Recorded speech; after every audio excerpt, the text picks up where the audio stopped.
republic for which it stands, one nation, under God, indivisible, with liberty and justice for all. Thank you. Please call the roll. Councilmember Francisco? Here. Hotchkiss? Here. House? Here. Murillo? Here. Rouse? Here. White? Mayor Schneider? Here. Any changes to the agenda? No, there aren't, Madam Mayor. Okay. Public comment. I have a number of speaker slips up here, and we have 2 minutes here at the podium. We'll start with Dr. Robert Johns, to be followed by Jeff Bard.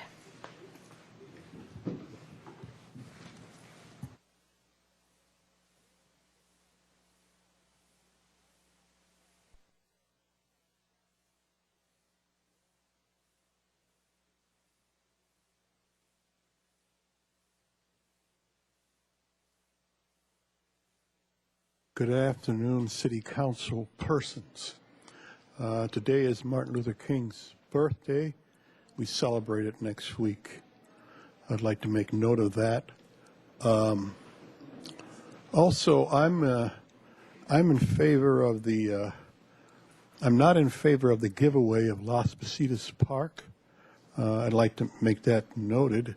I was a tennis pro in this town it was like years ago, but I also brought the Nick Bollettieri Tennis Academy to this town, and so I have a historical tennis background, and I do not support that Las Positas Park giveaway.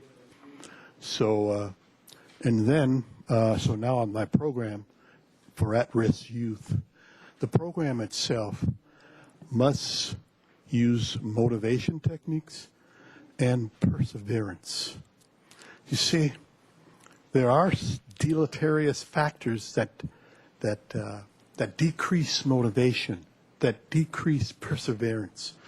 And when youth use drugs or alcohol, marijuana, these decreasing factors decrease the motivation, decrease the perseverance.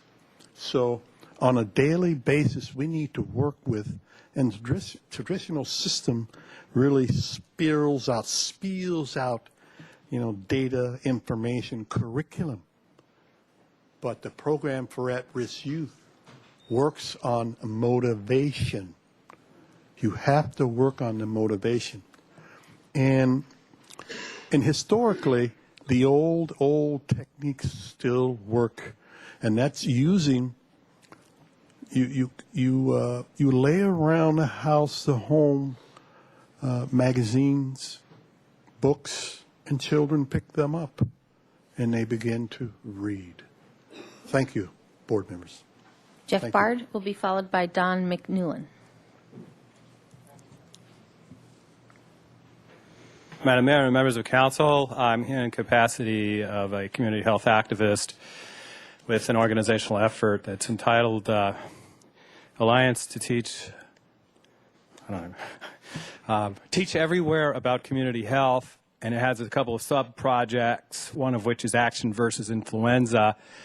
And we are interacting with Dr. Fauci and Dr. Frieden to try to prompt the federal government to provide our Department of Health and Chief Patterson of Jail Operations with updated guidelines. Pretty much people seem to be running off of 2009 swine flu guidelines.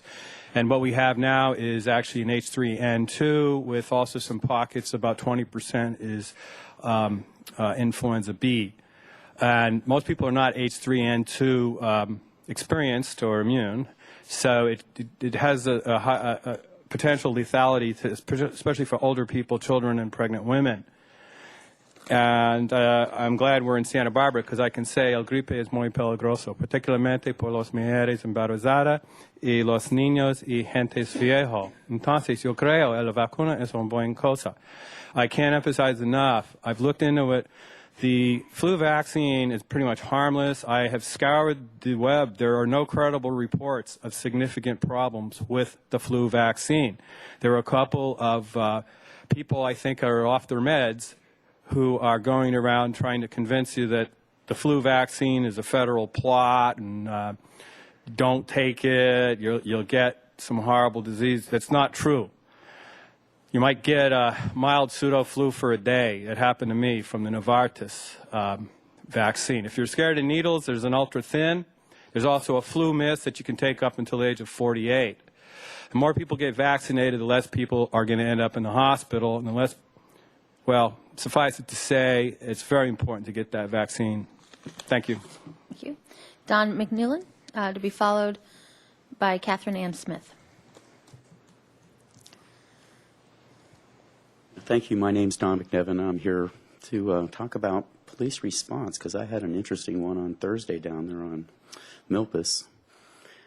Before we start, I'd actually just like to check, and I have a little definition for reality, which is reality is the stuff that when you stop believing in it, it doesn't go away, but it's still there. Now, I almost got shot on Thursday night. For what reason, I have no idea. We were standing outside having a cup of coffee at Circle K, me and another gentleman, and all of a sudden 8 soldiers rolled up. I thought, oh my God, is this Homeland Security? Did I use raw milk in my coffee? You know, what's going on here? I mean, it was pretty ridiculous. Apparently, somebody had flashed supposedly a weapon 8 blocks away. I asked for the description. They said apparently it was a guy on a bike. I'm standing in front of a locked Bronco. My friend's standing in front of his locked Subaru. We've been there over an hour. People in the store know us for days. We meet over there every Thursday night. I don't really understand what the problem is, but I'm sitting here, and my friend's peeing his pants, okay? And these people do not want to leave until they're allowed to search our cars. This guy's going to lose sleep if he can't search my car. So again, I'm asking for a description. The best description I got was some vague description of, well, apparently a gun was flashed maybe 8 blocks away by somebody on a bicycle. Why I have to be standing there in front of people that, I don't know, you know, I like the Special Olympics, but this is kind of a reoccurring theme here. Are you guys unaware that there's some kind of problem with the police department? I mean, are we not paying attention? Like I said, reality is the stuff that even when it seems to disappear, it doesn't go away. Catherine Ann Smith will be followed by Bob Hanson, and then the final speaker will be Nancy McCready.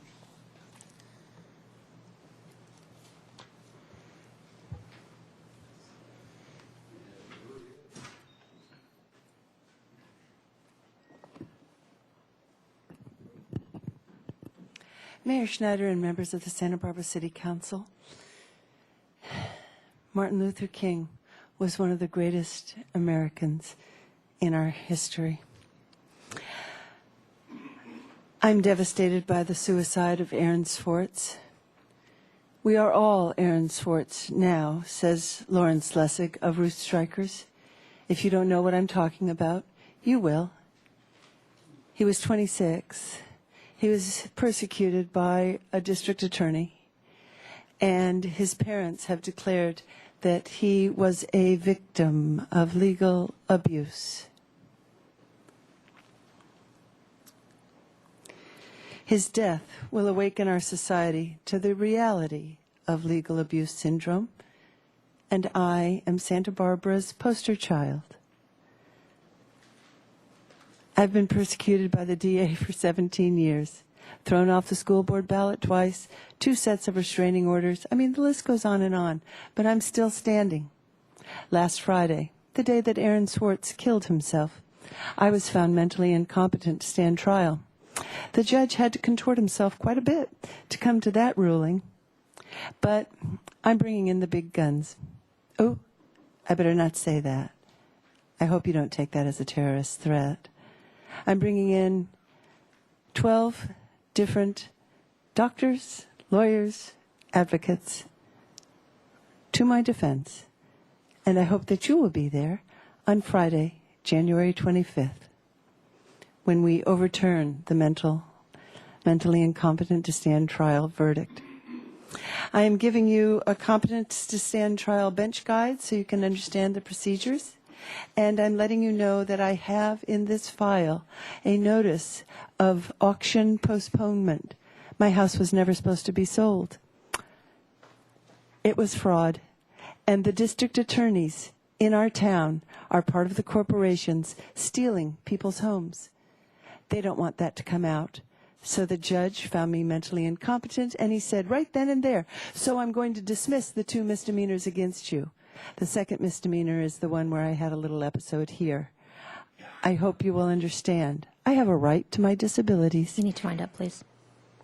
and you have a responsibility to accommodate them, and I will have my day in court, as is my right to due process. The clerk Thank you can so much. pick up that for you. Thank you. Bob Hanson? Go ahead. You're next, Mr. Hanson, and then Ms. McCready. I wanted to give this to each of the city council members. Okay. It's a copy of the Sentinel, new newspaper in town that's basically sponsored by the Montecito Journal. On page 14, it talks about pick your battles. And this person at the very end says anonymous. He doesn't want to sign his name because he's fearful that there'll be retaliation. He sits there and says he wants he's going to have a New Year's resolution to start working on State Street and the homeless and get those vagrant laws going. And supposedly, I think vagrant laws are when you can't take care of yourself. And it would be nice if we could help some of these people. I want to publicly apologize for last week saying some words that offended some people. I'm sorry. But the word transient offends homeless people. And I think we need to be nice to one another and get along. I think Martin Luther King said, are you giving me your 2 minutes? Okay. Said that, there was laws passed in the 50s and all that made it so that blacks had some rights. And he said, well, you don't have to like me. I just don't want you to lynch me. I think that's all it's about this. You don't have to like the homeless. Nancy and I went down to Hamburger Habit where the little brick areas and the kids are sitting there and they're doing stuff. And, you don't have to like them, but you don't have to hate them either. They're people. Some people sit there and say, oh, it's the homeless. They're okay. It's those kids in black. But even those kids in black or whoever they are, they're not, we won't have to hate them and we don't have to like them. But still, they're there. And Nancy was talking to them and all. We gave them a copy of this newspaper article on page 14 in the This Week Sentinel about pick your battles. I mean, it is gross, and I've given you guys a copy. And one of the main things he talks about is the benches. He went and saw that movie, Django Unchained. Comes out, and here's a homeless person sitting on one of our beautiful benches. They are quite beautiful. I know those benches were taken out in the 80s along with all the picnic benches along the beachfront because the homeless were there. But I think we need to have a better understanding of how we can get along. And those benches and picnic tables are there for a reason, for people to have a picnic or to sit down and rest for a little bit. So we could have that understanding. They do the same thing at the farmer's market. People want to come in and play music on Saturday. Okay, you can sign up for an hour. You can play here, and we'll move you over here, so everyone has a chance. Same thing happens somewhat on Tuesday. If some of the sellers get upset, they sit there and say, hey, this person's been playing too loud or whatever, so they kind of ask them and they move. Same thing could be with homeless on our benches or picnic benches if we ever bring them back. That's a beautiful beachfront, and it'd be nice to have picnic benches there. So anyway, back to the story. He comes out. This guy is sitting at the bench with his stuff there, and some of those homeless people do have their stuff there. And he goes, and I think this is antagonizing. Can I sit here? This homeless person's got his stuff there. He goes, no, go get your own bench. So he gets pissed off, and he sits there and says, I should have, like in Durango, I would have certainly deduced that this unsavory individual undoubtedly had warrants out for his arrest just by the looks of him, and then plug him. Plug him means shoot him. That's not the way, we need to do things. We could sit there and over a period of time start, working with each other. Homeless people that are out there can be reasoned with. And I have just a few seconds left. So anyway, we need to, not be so violent because our nation right now is in the turmoil of debating how can we not be so violent. And it's movies. This movie is violent. I went and saw it. Blood everywhere. So he comes out and tells a homeless person, or in his mind, going, I should have plugged him. But no, this is not the Old West. Well, it's not the Old West. This is Santa Barbara. We can get along with each other. And that's the beginning of having a better world. Just getting along. And some of the homeless people, got 1 second. And take care. Thank you, guys. Thank you. Ms. McCready gave her 2 minutes to Mr. Hanson, so that concludes public comment. We move on to the consent calendar. There's not anything to read, so is there a motion, or does someone need to pull something up? Move consent. Second. Moved and seconded. All in favor? Aye. Okay. Report from the Ordinance Committee. Mr. House? Madam Mayor, the Ordinance Committee met today and we had a discussion of the municipal code amendments for implementation of non-residential growth management program, and got pretty far along. We're going to meet again on the 29th to continue the discussion. Okay. Thank you. Item number 6. Excuse me. Loan modification request on property located at 4006, 4007, and 4021 Via Lucero Street, El Patio. Thank you. Mr. Casey? Good afternoon, Madam Mayor and council members. We're here to talk about this loan modification request. I'm going to have Mr. David Rowell give the majority of the presentation. We're here with Deirdre Randolph, who you know is the supervisor in our Housing and Human Services Division. And David Rowell is our project planner and affordable housing specialist, essentially taking over a lot of the role that Stephen Falstich used to have. This is the first time in front of the full council, so I just want to put some context there. He's got 30 years experience in both residential and commercial loans. 17 of those were with Fannie Mae, but he likes me to remind everyone that he left Fannie Mae over 10 years ago, so as not to be considered a recent refuge of Fannie Mae. So with that, I'll have Mr. Rowell walk through a fairly detailed presentation. We went through this at the Finance Committee. It's pretty complicated. We haven't had many loan modifications like this, and there's some kind of clear policy choices that the city has to make in that regard. So we just want to take a little time and kind of walk through that for City Council today. Thank you. Good afternoon, Madam Mayor and council members. I'm here to discuss a possible modification on an existing loan at El Patio project.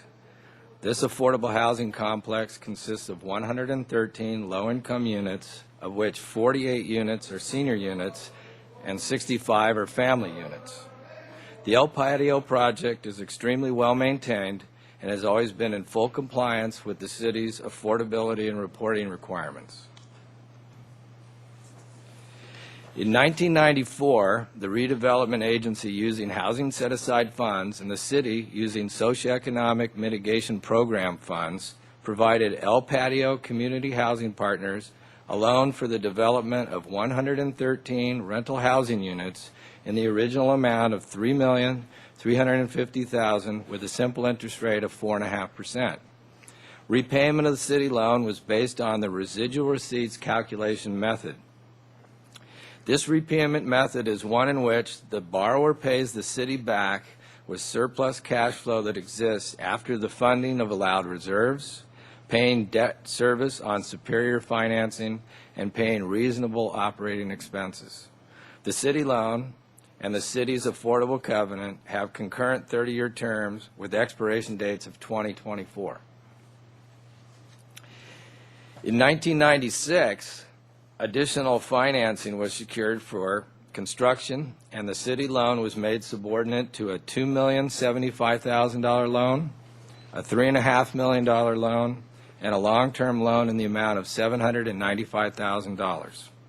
At that time, a tax credit regulatory agreement was recorded, TCRA.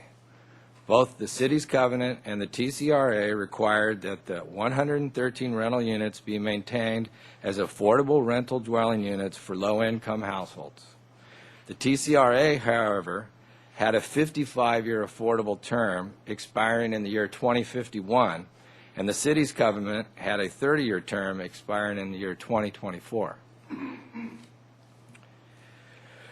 The current loan has a principal and interest balance of $5 million, approximately. Since calendar year 1998, payments have gradually increased, averaging approximately $10,000 per month. These payments have not been sufficient to pay the interest accruing on the loan, and therefore the principal balance has been increasing. Although the loan terms have remained the same, the city's risk position has improved over time. The city's loan was subordinate to $6,370,000 in debt at the time of the financing in 1996. Now, it's subordinate to only one loan in the amount of $605,000 held by the California Community Reinvestment Corporation, CCRC. The CCRC loan is fully amortized with a 3.9% interest rate and will be paid in full by the year 2026. If the current city loan remains until the due date of 2024, the total interest income for the life of the loan will be $3,250,000, and there will be no balloon payment. I'm sorry, and there will be a balloon payment. I apologize. The borrower is requested to change the terms of the city loan such that it will be fully amortized with fixed monthly payments of approximately $18,500 over 37.5 years at a lower interest rate of 3%. For the past 15 years, the city has funded affordable housing projects at a 3% interest rate. The loan would be paid in full on July 1st, 2050, with no balloon payment. Along with this request, the borrower has agreed to record an amended city covenant with a term of 38 years to expire on January 1st, 2051, 6 months after the city loan is due, to ensure full compliance and final payoff prior to release. The amended covenant term will align with the expiration of the tax credit regulatory agreement in 2051 and will provide the city additional clarity and protection that all the 113 rental units remain affordable for low-income senior and family households for the next several decades. This loan modification benefits both the owner and the city. The owner benefits by having predictable payments, being able to provide quality, affordable housing for decades to come, having the loan term extended with no balloon payment, and having the interest rate lowered. There are benefits to the city as well. This modification requires no additional city funding. In terms of loan security, the modified city loan will remain in second lien position with an estimated loan to value of 33% based on a very conservative property valuation of $15 million. The city loan plus the CCRC loan result in a combined loan to value of only 37%. As mentioned, the borrowers agreed to record an amended city affordable covenant with a term of 38 years to expire on January 1st, 2051. The city will receive an additional $1,700,000 of interest income. With the end of the redevelopment agency, it's important that long-term, stable funding sources that generate funds to pay for ongoing monitoring and enforcement of the city's affordable housing program be maintained. So here are the two options.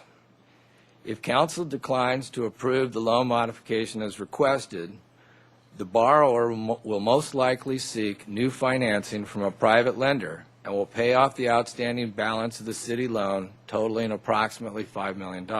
That's option one.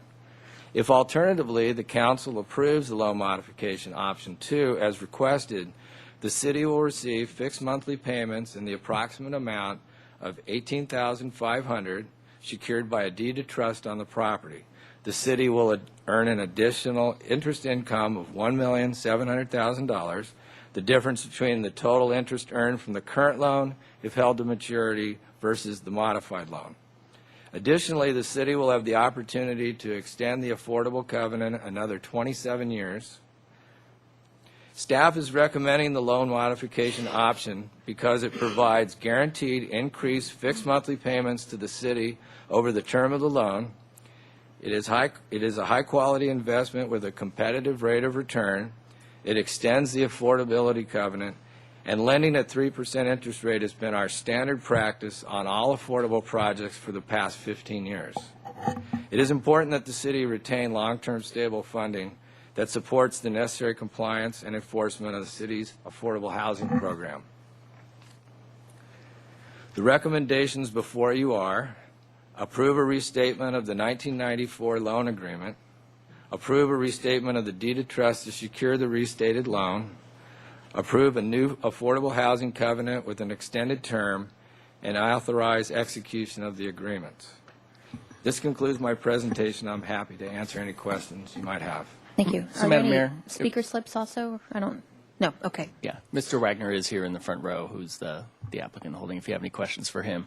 So I just want to put in context kind of the two key policy options that are before the City Council as part of this.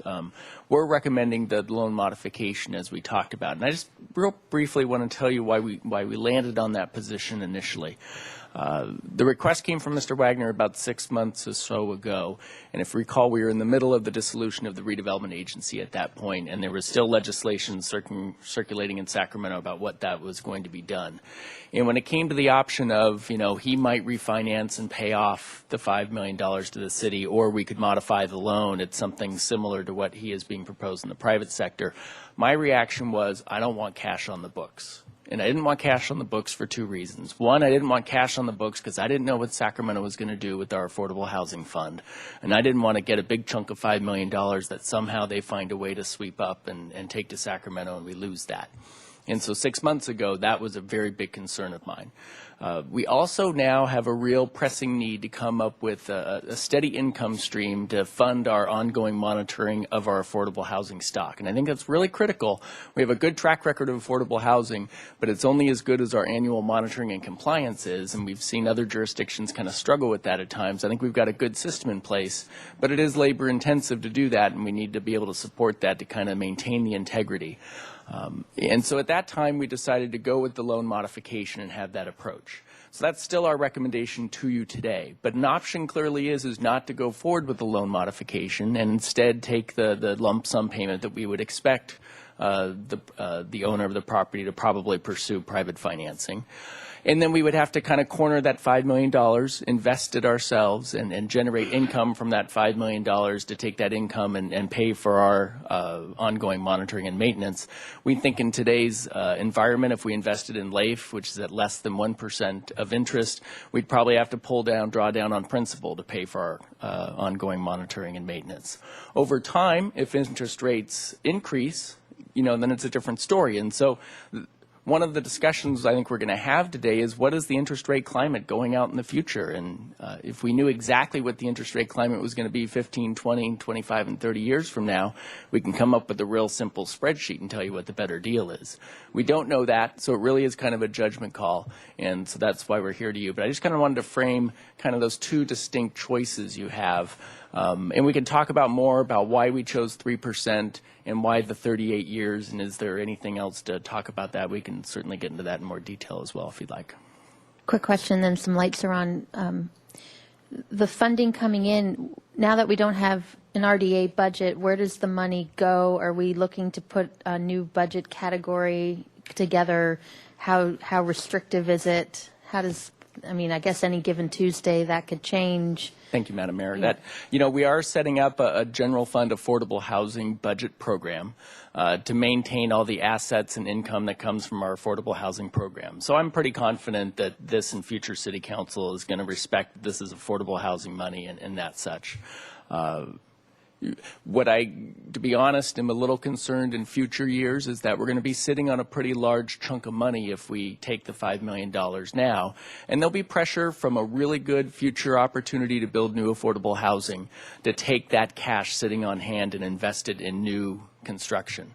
And that might be the right policy decision to do. My concern long term is that then that'll put pressure on the general fund to pay for the ongoing monitoring and maintenance. We only have so much income coming into the affordable housing program. This is one of the larger outstanding loans that we have.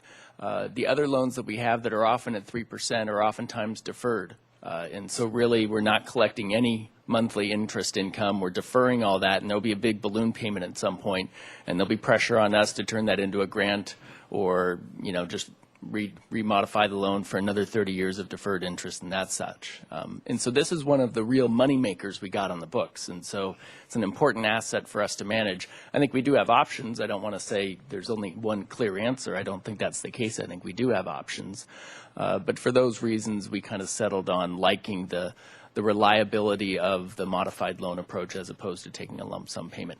And by the way, I think we're over the threshold now with the state. With regards to our affordable housing assets, those have been transferred to the city. I'm feeling pretty confident that that's clean, clear, and done.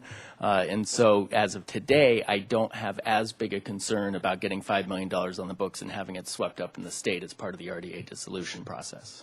And so if we were, like you said, if we were to take the $5 million in a lump sum and invest it, it would go under LAIF. So in term, because the one question I had was why 3%? Like how'd that number come from? Where did that number come from over time? And did you look at something like 3% or LAIF, whichever is higher over the term of the loan? Or, you know, I mean, just sort of that to me, if there's a formula, would be similar to the options we would have anyway if there was a lump sum. I'll let Mr. Rao kind of expand, but I'll try to kind of give you the big picture reasoning. One, and Mr. Rao I think did some research on this as well, there's an FHA affordable housing loan program that's out there that's currently lending at about 3 1/8, 3 1/4% that the property owner is looking at. So they've got a real viable option to go with that loan at pretty darn close to 3%. And then also looking at our historical affordable housing loan program with other partners in the community, they've always been pegged at the 3% rate. So kind of that confluence of, A, that's what the private market is able to provide with a special program through FHA, and that's historically been our interest rate pegged. Kind of felt that was a fair deal. And we can talk about that. I got to say, I think philosophically over the years, I think we've pegged a 3% interest rate kind of out of from a program preference, that we're providing affordable housing, and so we want to provide good value loans to our partners. And we've got a number of partners from the Housing Authority to CHC to People Self-Help to Habitat to Humanity. This one just happens to be a private owner of an affordable housing project as well, but we consider him an equal partner in that regard. So I think that's to a great extent why we came to 3%. There's a lot of options in the private world about resetting interest rates at certain points or tying it to a LAIF rate down the road and that sort of stuff. And we can talk about that as an option. I think that if we get too interesting in that world, the owner's going to say, I might just go with the FHA 3% loan because I can get a fixed rate 3% for 30 years and be done. Okay. Mr. White? Thank you, Madam Mayor. And first of all, I appreciate that this project, and I support the city doing this. I'll call it a refi, and I have to get it back to sort of my homegrown terms. But this is what we're talking about here: is refinancing a loan that's on the books. And you're here, and I've discussed this, and yet I've had the concern. I had it at the Finance Committee, and I have discussed it with staff. This notion of the out years and this 3% being sub-market. And when I think we look out 20 plus years, I expect it to be sub-market. And that's going to, I feel like it's going to be okay to be sub-market, but not too much. And my investigation in the marketplace, very limited, mind you. I don't have access to the greatest resources, but what I did do suggested that there's an escape valve on HUD loans, on some of the products that were discussed with me. There was a reset button out there in the longer term, so that concerns me. Also, I want to back up and talk about briefly some of the loans that the city has made. Some of them I believe, are interest free. So that has to do with the package that is put together for a project. You're trying to hit certain rents, and you're stimulating the city's job and the RDA's job has been to create affordable housing and hitting certain benchmarks. Well, the interest rates are all over the place to support projects. And so in that case, the interest rate is serving a specific purpose of hitting affordability. That is not the case so much here. This is, and I mean, again, there's an opportunity for the city to get $5 million in cash if an arrangement isn't made for the refinance. I think that Mr. Casey's idea of having 37 years of $18,000 a month payments, or is that the number? Yeah, you could see that funding and executive position and a little more in the housing arena. So, good idea.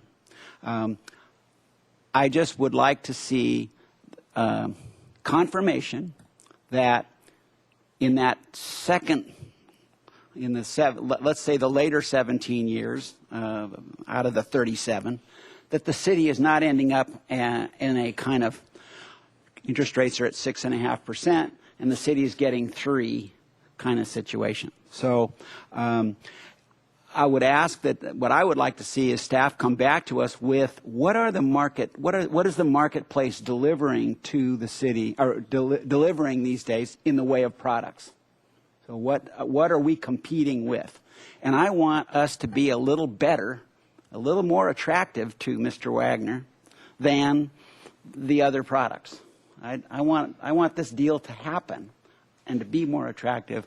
I just don't want to have something really uncomfortable happening when I'll already be compost, and but I don't want that to be part of the legacy that we're leaving behind. So that's the concern I have, Madam Mayor, and I'd be interested to hear what my colleagues have to say. And I hope we can do a deal with Mr. Wagner. Mr. Hotchkiss?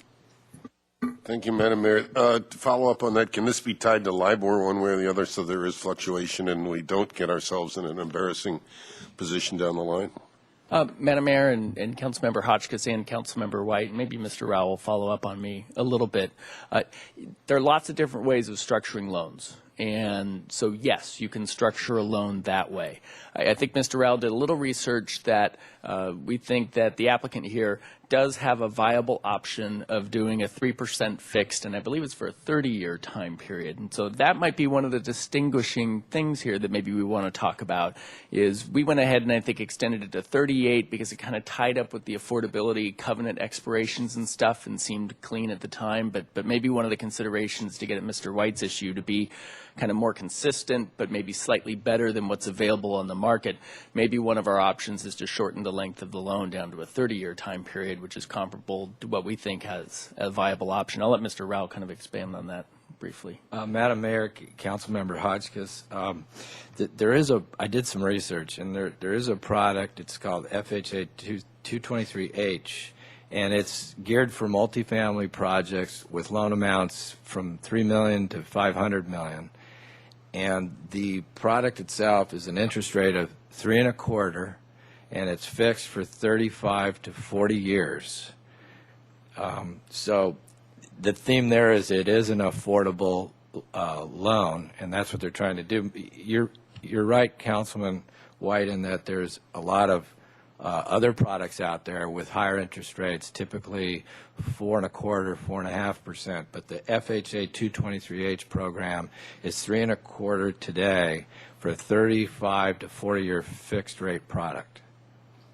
So that's our competition, is what you're saying? Correct. The 1% that you mentioned, Mr. Casey, are we restricted to that? That's like 1% if we took money in hand now? Madam Mayor and Councilmember Hotchkiss, I was mentioning the LAIF rate. That's the local agency investment fund that the state of California uses. I think the city historically has had a conservative investment approach in using the LAIF funds for that sort of things. There are other more aggressive investment vehicles you could consider, but I don't think we want to go down that path after our experience with Orange County. And so Mr. Armstrong's going to flip on. But currently the LAIF rate is less than 1%. Mr. Armstrong. And the LAIF rate is probably on the low end of what we can receive because that tends to be more like overnight money. But even so, right now our portfolio is, 1.25% to 1.5% just because of the historic low interest rates. Yep. Mr. Rouse? Thank you, Madam Mayor. I was going to follow up on my compostable colleagues' comments about the terms and what, but you do make a really good point, and also maintain this as an affordable unit and maintenance and other infrastructure issues out in the future. I think that's important. When you did your presentation, at one point in time, were you talking about a current $10,000 a month cash flow versus the new cash flow of 18. Was that correct? Madam Mayor and Council Member Rouse, the current payment is approximately $10,000 a month, and it has been increasing recently. So the average since 1998 has been $10,000 per month. Okay, I was just curious about the viability and the cash flow ability of this project to meet the new requirements. Obviously, the operator feels that that's going to be viable, but it just kind of struck me as we're going to double the payment, we're still fine. So that's correct. Okay, thank you. Mr. House? Compostable comments, compostable colleagues.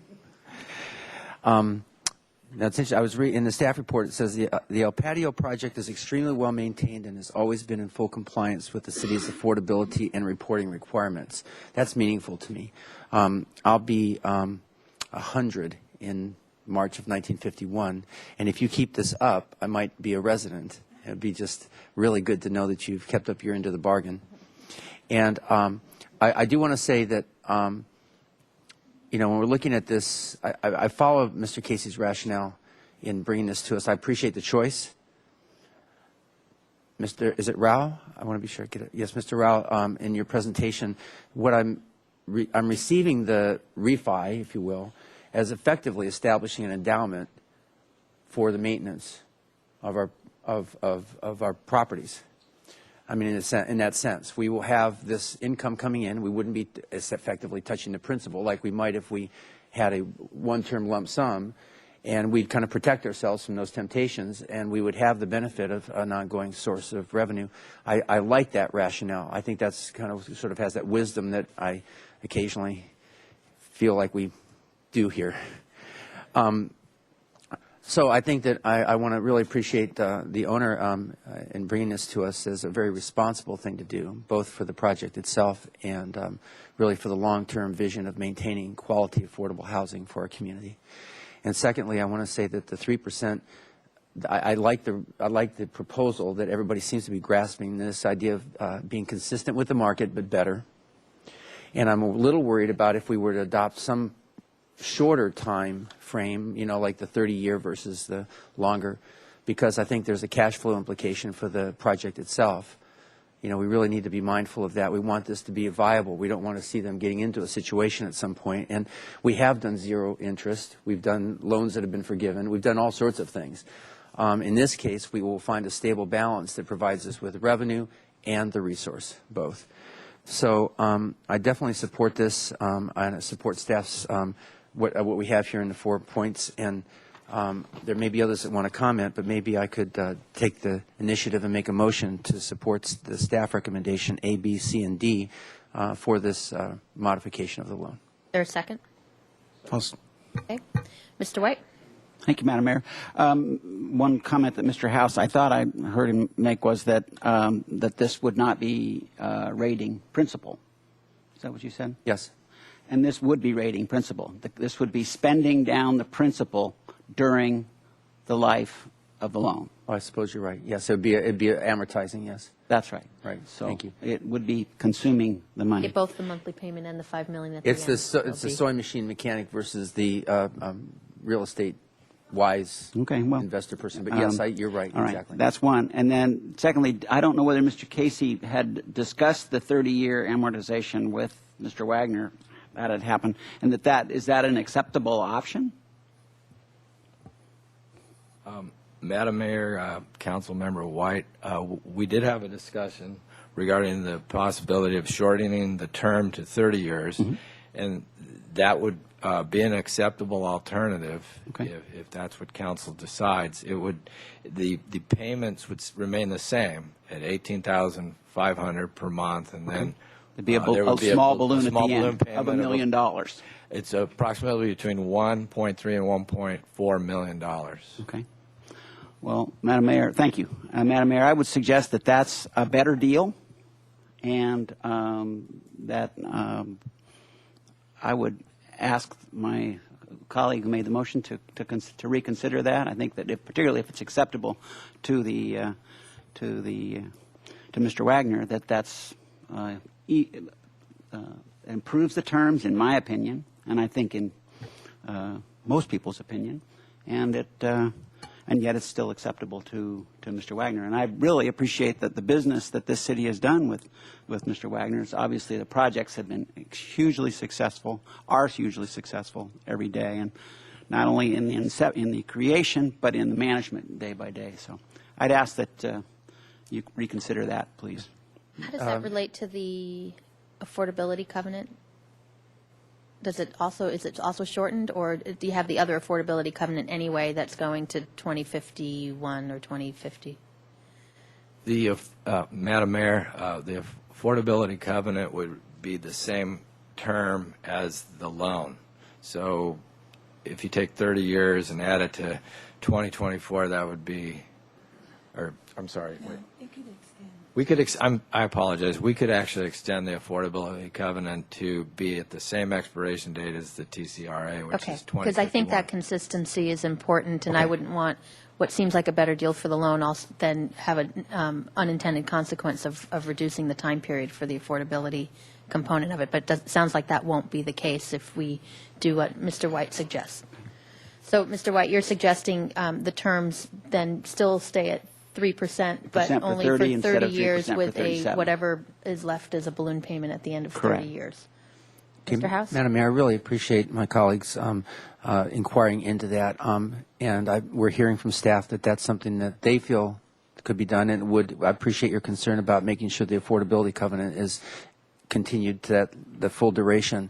I'd like to hear from Mr. Wagner at this point, because staff has said that it would be acceptable, but I think it's wise to hear directly from the applicant at this point, and maybe he would come forward and speak to us. Like to come forward? Come on up. If you could state your name for the record. Good afternoon. Thank you. Bill Wagner. I am the owner and developer of El Patio Gardens, and we have discussed this, and I think it would be acceptable to me to change the term to 30 years. The note will be payable or more, like all notes are. And if my grandchildren or somewhere down the line decide that they want to refi it at somewhere along the line, they can do that. Also, there's always this possibility: if the project is creating more money, they can always increase the payment, and so that the balloon payment could be reduced at the end. So I'm entirely comfortable with that term, and would agree to it as we've discussed before. And I do appreciate the city's concern on this and their interest and their cooperation. It's been a pleasure to work with the city on this project, going back quite a ways. But it's been a great project as far as I'm concerned. We've enjoyed it. We have a lot of really fine people who have lived there already and have moved up in their housing. So it's a concept that works, and we're happy to be the owners of it. And we appreciate all of your cooperation. Great. Thank you very much. Thank you, Madam Mayor. And I just want to thank Mr. Wagner once again and his family. Then I will change my motion to be setting at 3%, 30 years, and extend the affordability covenant for the full term. Let's be clear, it's not the full term of the loan. It's to be consistent with the... consistent with what is called TCRM? TCR. TCRM, thank you. Okay. And the seconder, are you willing to... Okay, Mr. Wiley, you okay with how that motion's amended? Clear, because you have to do all the paperwork. So. Yes, Madam Mayor, that's fine. Okay. Okay. Any other discussion? All in favor? Aye. Aye. Great. Thank you. Great discussion. Thank you very much. Okay. Moving on to item number 7. Annual Water Supply Management Report. Okay. Ms. Bjork, now I was expecting rain over the weekend, but we didn't get any because we had our water supply management report, but we've had a lot of rain lately, so made up for it.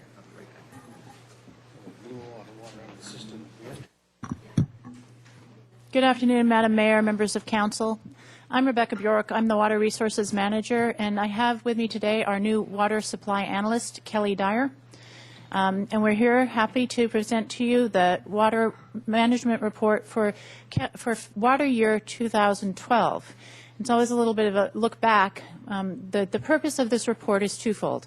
It is actually a required report that we need to report to our council and adopt the water management report each year to show that we are in long-term balance for our groundwater basins. So we'll be talking about that. But we always like to use this also as an opportunity to bring you up to speed on where we are with our water supplies, as well as how we are planning on meeting our water demands over the next planning period. So we're going to talk quickly about what our different water supplies are, go over the new water supply plan that was adopted in June 2012, talk about other significant water supply issues, and we'll be asking for council action. Our biggest water supply is Lake Cachuma. It's our primary source. It is a multi-year supply. We're very fortunate to have a reservoir that holds more than 1 year's supplies. The big issue with the Cachuma is a pending water rights order. The state board is responsible for allocating water rights, and they're planning to make some changes to the Cachuma water rights, and that we're waiting for that order to come out. We are also supporting CCRB and the U.S. Bureau of Reclamation in working with the National Marine Fisheries to provide information about the effect of the Cachuma project on the endangered steelhead trout. So we're working with them to provide information, and my next item actually talks more about that, and also working on to do an assessment of the species and the habitat. Gibraltar is another big supply. It's a significant supply for the city. We count on it for 4,000 to 5,000 acre-feet per year of water. It has substantial water rights associated with it, but it also has siltation. We are still working to try and implement the storage of pass-through water in the Cachuma Reservoir, and in order to do that, we need an agreement with the Bureau. We are working to make sure that we understand properly what the effects of that storage will be on both the reservoir and downstream users, and we think we're pretty close to having the environmental assessment and the storage impacts assessed. Mission Tunnel also contributes an amount of water, about 1,000 acre-feet of water a year. It's groundwater and from infiltration. State water supply has two real benefits to us. One, it's got an entitlement associated with it, but equally important is its connectivity to the rest of the state, which allows us to both take water from the Delta, store that water elsewhere, or purchase other supplies in periods of need. I think everyone's probably heard about the Delta Habitat Conservation Plan, which is the plan to try and find a better remedy to getting water from north of the Delta to south of the Delta, other than passing it all through the Delta, which has habitat implications, particularly affecting the Delta smelt. So that is still going on. It's in its preliminary stages still, so we're waiting to see what happens with that. Groundwater, although not a huge amount of water for us, is a very important part of our water supply because it's our only truly local supply. We rely on it both to meet demand year-round, but also, very importantly, if we have an emergency or if we have a period of drought when we need additional water, we would be looking to the groundwater basin. We're currently working with the USGS to update a model to help us better understand how to manage that water supply to ensure that we don't overdraft the tables and cause salt water to move into the basin. We are also rehabilitating our groundwater treatment plant, which is necessary for treating the 4 downtown wells to make the water quality meet water quality standards, and that's going to be done probably in July. And then recycled water. Recycled water offsets the need for additional potable supplies. The current connected demand is about 800 acre-feet. We are looking to increase by about another 300 acre-feet. Unfortunately, our recycle plant is currently offline due to safety problems with the facility. We are in preliminary design on a replacement plant for that plant. We do expect to have that plant, the existing plant, put back online in the interim, hopefully fairly soon, but right now it is completely offline. Conservation is not a supply, but it is very important in helping us avoid the need for additional supplies. It's very popular with our customers, and we have a lot of great tools like the Smart Landscape Rebate Program. Free water checkups, which people like a lot. We generally do about 400 of those a year. And all of our conservation opportunities are available at our website, which is savewatersb.org. And we have options also for giving rebates for weather-based irrigation controllers, which is really one of the best opportunities for water conservation. Desalination. A question from Mr. House. Yes, Ms. Bjork, the news, and I think we got emails from you about recently how the public responded to a request for conservation with regards to, I mean, maybe you were going to cover that anyway, but just seems remarkable. You've got some sort of communication link that's responded to by our community. You want to just take a moment and talk about that? Absolutely. Madam Mayor, Councilmember House, I appreciate that. It's a great opportunity to say thank you to all of our water users. We are fortunate in Santa Barbara to have a very well water-educated community, and we're aware of that from some of our outreach and survey work. Our water users really know about conservation, and they're really tuned into the need for conservation. So this last weekend, we shut down the Cater plant in order to do some critical work that meant that the plant had to be completely offline for 3 days. We knew that that was going to be somewhat challenging. We planned it for a low water use time of year, but we also asked our customers to conserve, and they responded by reducing by demand. We think it's still preliminary, but we'll firm it up. But we think by 20%, which is just great, fantastic. It's 5 million gallons of reduced demand. Really helped to make sure we didn't get close to running out of water. We had planned for the shutdown by filling all our reservoirs so that we'd have stored water available. But the customer response was fantastic, and we really want to thank people for that. We were also successful in that shutdown and getting the work done faster than we thought, so we're not going to need a shutdown this weekend. Well, great work to everyone concerned. Thank you. Going back to desalination, we do have a desalination plant that is permitted and part of our long-term supply. We hope that it will continue to serve as an insurance against drought and that we won't actually need it. However, in that role, it is very important to us. We did modify our long-term supply plan last year to plan to not use this until the 6th year of drought. And that's really important because it takes some time to put it online. It means we don't have to start planning to put it online until year 4 after a spill, which is good because that doesn't happen very often, whereas year 3 after a spill, which is what we would have had to start working on before, happens fairly frequently. As I mentioned, we're operating under a new long-term water supply plan. We've moved to a 6-year planning period. Mr. Rouse has a question. Thank you, Madam Mayor. Real quick question. What would be the dollar amount and the downtime to fire up the desal plan if needed? The dollar amount in 2009, I think it was $9, or maybe $2010, is about $17 million, and the lead time is 18 to 21 months. I have to believe, I mean, that's what we've been told. I think we could probably ratchet that up. So once we get closer to actually needing it, we'd look at more carefully at what the lead time was. Because, of course, one of the really important things is ordering the membranes, and that's what has the long lead time. And we'd want to defer that as long as possible because it's also really expensive. And if it end up we didn't need them, we wouldn't really want to have them on their way. So we've been looking at that, and a big part of the reason for looking at that information was to allow us to decide when we needed to do that, start to evaluate that kind of thing. We have that information, and we would look again at that if we thought we were getting in a place where we needed desal. So we've moved to the 6-year critical drought, which has that helpful planning component. We have changed what we would ask our customers to do in a period of drought from planning to ask them for a 10% reduction in demand to asking for a 15%. I mean, I think last weekend's experience shows we have a responsive customer base. During the drought of the 90 period, we saw a 40% reduction. Some of that has now been really permanently taken away. So we wouldn't expect that ability to respond, and certainly would hope we wouldn't have to have quite that dire of requirements for our customers. But we think 15% is achievable and probably absorbable. We're continuing to work on the pass-through agreement to get the contract with reclamation.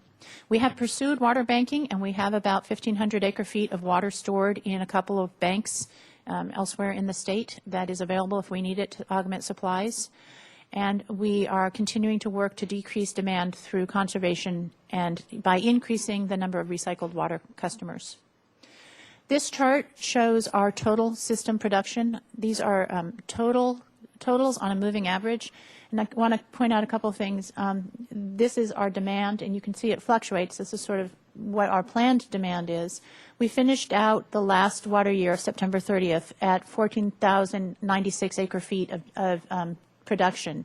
The chart on the bottom is rainfall. We continue to struggle with how to best illustrate this for people because, of course, this doesn't represent rainfall in the actual months. It's the total annual rainfall on a running basis. So we didn't have rain in September and June of months, but this is the total rainfall for the year on a running basis to try and show how rainfall has an inverse relation to demand. So looking at 98, where we had an extremely wet year, this first arrow, you can see that the total rainfall is high, and our demand is really quite low. And then looking at the other option where we were in 2008, I think that was, where we had a very dry year, driest year on record, and you can see the increased demand in response to that. It's just a way of reminding people that watering is of significant use, and again, a plug for using the climate-based weather controllers. We are moving to also monitor our use in terms of gallons per capita per day, and our goal is 117. We're currently at 128. We did see a slight uptick. We've had somewhat drier weather. That might be part of it. But we believe that we will be, we're fairly confident that we can meet the 2020 goal of 117, both through increasing recycled water use and by continuing our conservation efforts. So as I indicated, to date, we've had in Gibraltar, in the watershed that actually contributes water to our supplies, it's been about 30% below average rainfall so far this year. And we've had no inflow to Lake Cachuma or Gibraltar. We've really seen no effect there. Santa Barbara, we had slightly higher rainfall. That doesn't help our supplies at all, but it does help to offset demand a little bit. When it's raining, people don't irrigate as much. So it's not as direct a response, although it helps mitigate demand. Our forecast, unfortunately, it's not raining today, doesn't bode well, and the NOAA 3-month outlook also suggests that we are looking at a dry spring. So I think, if I had to guess right now, I don't think it's likely that Cachuma will spill this year. What does that mean? This is the Cachuma. It illustrates a couple things. One, the thing it really illustrates is the multi-year storage of Cachuma. We're right here. But to look at what to expect going forward, if you look back, this is year 1 after a spill we've just completed. This is going into year 2 after a spill. So we would expect it to finish out the year. We have a couple of examples of this. Somewhere in here.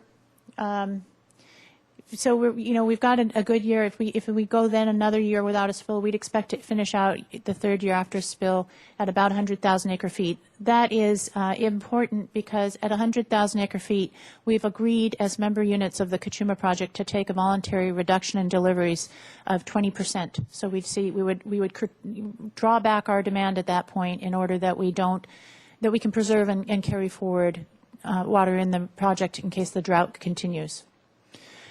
This is the plan of how we will meet demand going forward. We are currently in year 2, just started into year 2 in October. So this reflects our decreased recycled water based on the plant being offline. We would expect to use most of our Cachuma entitlement, a fair amount of Gibraltar.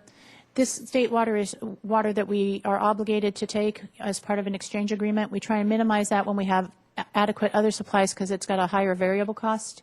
And then the groundwater. What you can see in year 3, we have the reduced Cachuma. We have we do have about 6,000 acre-feet of carryover water stored in Cachuma. This is when we'd start to use that, so it would help to buffer the effect and allow us to continue to use our other supplies in a more normal way. And then moving into year 4, again, you can see that carryover water really helps us. Year 5, we are looking here at a planned reduction in demand as well, so that helps. All of this is a plan. We are going to try to meet the current year plan as closely as possible, but we don't know exactly what will happen in terms of hydrology and other, so this gets refined each year. In year 5, we would be bringing in banked or purchased water. Since we do have some water in banks, we'd probably go for that first.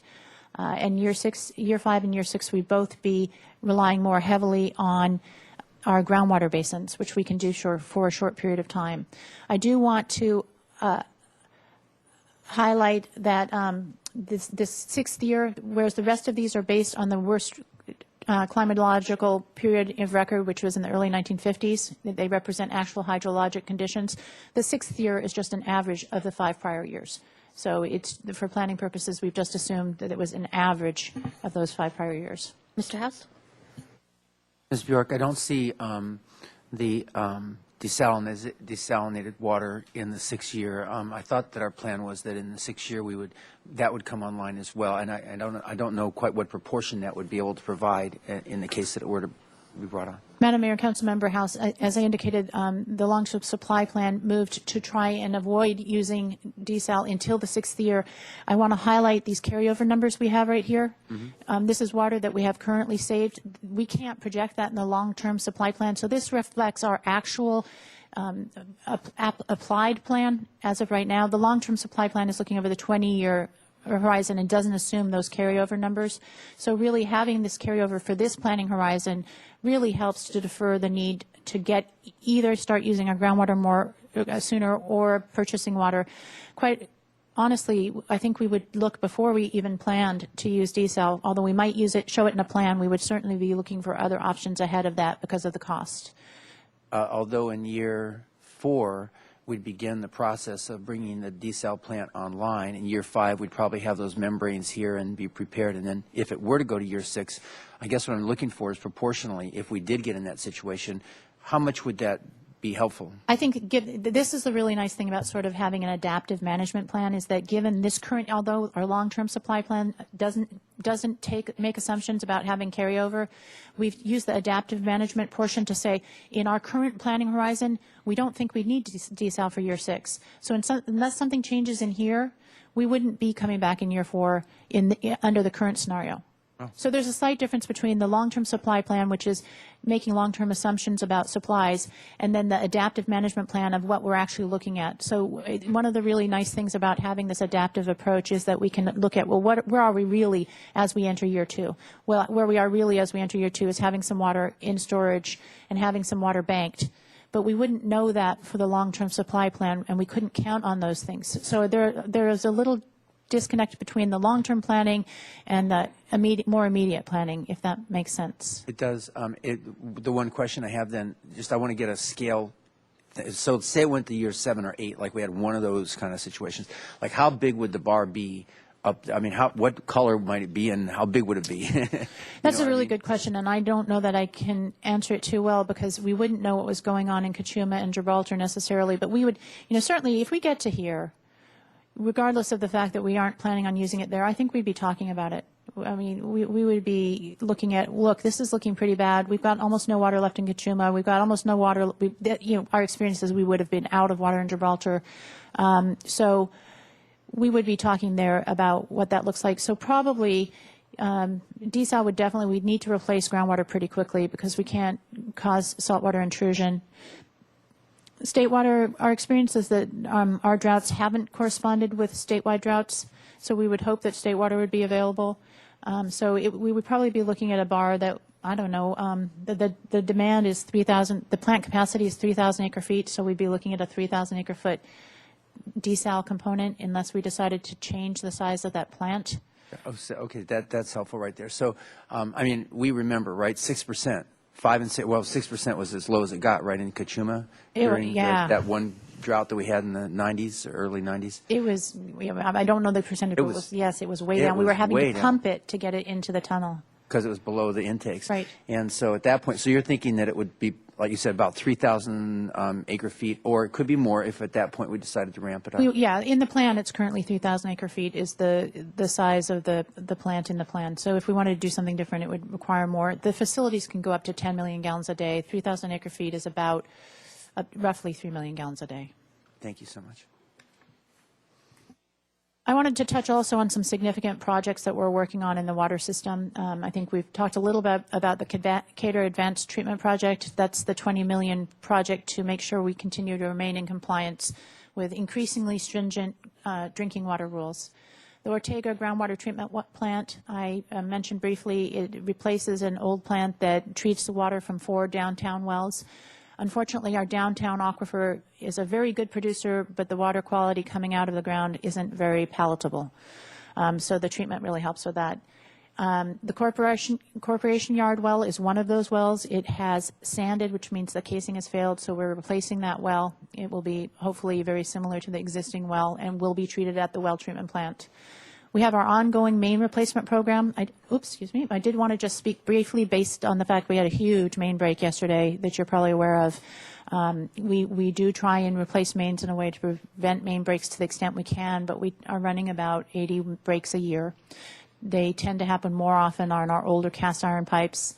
That main break was restored. We do have water back to people who are out, and we are working to restore the roadway surface in the area. Is it ground shift that causes that? No, it's the climate. When it gets cold, the change in temperature, even though we don't have that severe change in temperature, but the pipes, we do see an increase in breaks during periods of cold weather, and the recent cold nights are catching up. I guess it's making its way down through the soil. A couple years ago, over Martin Luther King weekend, we had 40 main breaks. It was very cold. And that's contraction from things being colder? I think it's really just, I don't know that it's necessarily contraction. It's just that the pipes are old, and I suppose they become more brittle when it gets colder. Okay. But we do see an incident. It's just, certainly living in Southern California, you don't expect to see climate-related main breaks, but we do. And then we have, I just wanted to highlight that we're really working hard in our maintenance, with our planned maintenance approach in our distribution division to look at the way that we plan for particularly capital work in our maintenance, but also planned maintenance, so that we are stretching our dollars as far as we can by maintaining the things that need to be maintained when they need to be maintained, not deferring maintenance and having to replace things and not doing routine maintenance that doesn't need to be done. So that's I'm bringing it up because it's going to continue to be a significant issue, work effort for us, both from a staff element, but also probably from a resource element, in that it's a new kind of work for us, and we are having consultant-led work in that area. But we're very pleased, at least even with the preliminary results, very pleased with that. So that is the completion of my report. The actions that I am requesting from Council is a finding that the groundwater basins are in long-term balance, which is the mitigation requirement for the Central Coast Water Authority project, and an adoption of this report. And the report has been posted on the website for the last 30-plus days. It was presented to Water Commission yesterday, who recommended its adoption, and I'd be happy to answer any additional questions. Thank you. I don't see any speaker slips for this item either. Mr. White? Thank you, Madam Mayor. I would appreciate, Ms. Bjork, if you could speak a bit about two aspects of water rates. One is, since this is obviously it's a topic you'll save me a little work a little later today. Number one is how, first of all, our capital needs and what you're forecasting in the way of rough numbers going forward as we get ready to start our budget work in a month or so, or a few weeks. And secondly, how water rates affect or are planned to be used in water conservation. Certainly, Madam Mayor, Councilmember White. It's a good question, and water rates are actually, I'm going to take your second one first, I'm afraid, because it's a good entree. Water rates are our best conservation tool, and so we design our water rates to try and provide a relatively affordable cost of water for what we consider basic need, and that's what you need for a basic household inside water use. And then as you go up to more discretionary need, so, elaborate landscaping or pools and that kind of thing, the cost of water does increase on the basis that we really don't want to hit people's checkbooks too hard for just things like washing dishes, cooking, and cleaning. But outside use, there's a lot you can do to manage how much water you need for an outside use. And then if you go up to very high use, we currently have an increment that increases that a little bit more. We're looking at whether that sends enough of a conservation indicator to water users, and we will be later at Council, pretty soon actually, back to Finance Committee and Council with recommendations for changes to water rates, and looking at how they work to both provide necessary revenues to meet all of our obligations to maintain the system and do capital improvements, but also to manage our water supplies by sending that conservation signal. So to answer your first part of your question, our capital has been very large. We've spent, in the last decade, $50+ million on regulatory compliance projects alone. That doesn't include our ongoing main replacement or maintenance of our reservoirs and other work that we're doing. That was the Cater treatment plant upgrades of the 2004 era, the Sheffield reservoir replacement, and now the Cater ozone advanced treatment project. So that's been a big slug, and we've been able to manage that with fairly minimal rate increases in that we've kept them fairly close to cost of living at 3.5% per year. We have financed a lot of that, so we're pretty much at our maximum on financing ability. And the things that we're looking at going forward really are more of the continued annual maintenance type of projects like main replacement, reservoir maintenance. So we're looking to pay as we go for those. We're looking at a range in the next 10 years of capital projects from about $15 million next year, and that's a very high number because of the recycled water plant needs, dropping down to a more sustained rate of about $6 million a year. And then with a few spikes in there, particularly at the end of that project, we are expecting to jump back up again because of some potential substantial needs in the reservoir system. Of course, by the time we get 10 years out, a lot can change in 10 years, so that's not as firm. But we know that in the near term, we're going to have this big project next year, drop it down to 10 million the following year, and then drop down to 5 or 6 million for the next 3, 4, 5 years. And in rough terms, the increase in rates per year that you're anticipating to recommend would be?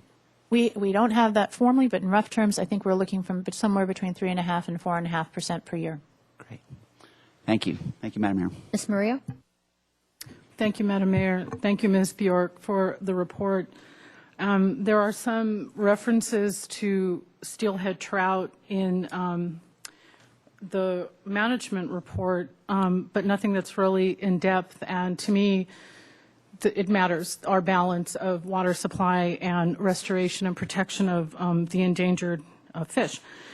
And I understand, and this is related to the Mission Tunnel infiltration, that the city in the past has done some water releases to benefit the trout, but did not do it last year, and that there were some, the fish suffered.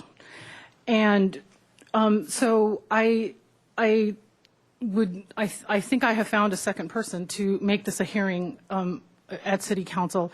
I made a couple of quick phone calls when I started to think about this issue and discovered that the Creeks Division has produced a report, Steelhead Habitat Assessment and Population Estimation for Restoration Efforts on Mission Creek, and it was released April 2011. And was this ever presented to the Creeks Committee or presented to City Council, do you know?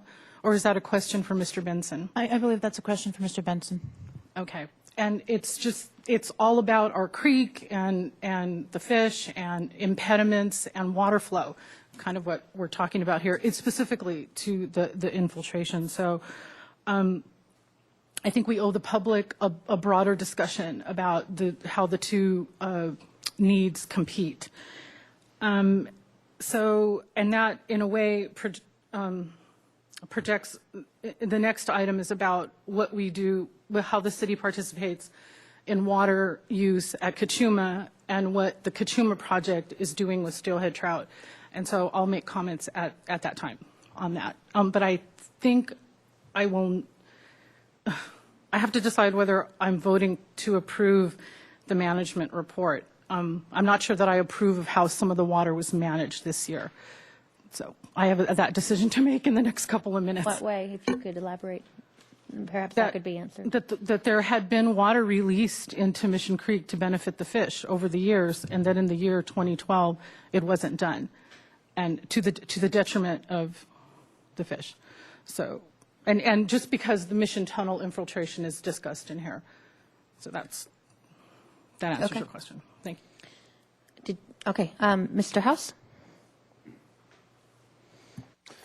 Well, actually, that brings up a question for me. I'm interested to know a little bit more about that because I really wasn't tuned into that. And I'd like to know, it sounds to me like the water supply from rainfall on this side of the mountain has relatively little, except for the recharge of our groundwater basins, to do with our long-term water supply or even a short-term water supply. We're not recapturing a whole lot of the runoff on this side of the mountain.